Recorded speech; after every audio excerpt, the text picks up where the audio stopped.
कहते हैं कि कदीम जमाने में एक रईस की बेटी घोड़े की सवारी के दौरान घोड़े से नीचे गिर पड़ी और उसका कुल्हे की हड्डी अपने जोड़ से अलग हो गई।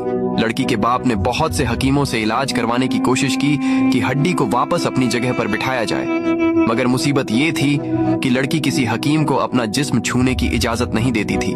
बाप ने बहुत इसरार किया कि बेटी, हकीम को शरीयत ने भी महरम करार दिया है, लेकिन लड़की किसी तरह राजी नहीं हो रही थी और दिन ब दिन कमजोर होती जा रही थी।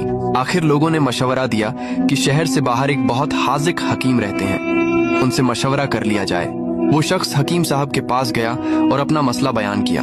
हकीम साहब ने कहा, एक शर्त पर मैं आपकी बेटी का कुल्हा हाथ लगाए बगैर वापस बिठा सकता हूँ।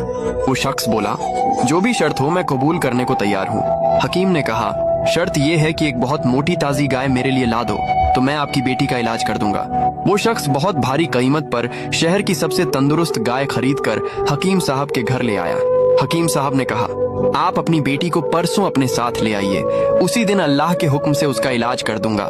जब वो शख्स चला गया तो हकीम साहब ने अपने शागिर्दों से कहा, 2 दिन तक न तो गाय को घास का एक तिनका खिलाया जाए और न पानी का एक कतरा पिलाया जाए। शागिर्द हैरान हो गए कि इतनी तंदुरुस्त गाय 2 दिन में भूख और प्यास से मर न जाए, लेकिन उस्ताद का हुक्म था, इसलिए तामील के सिवा कोई चारा न था।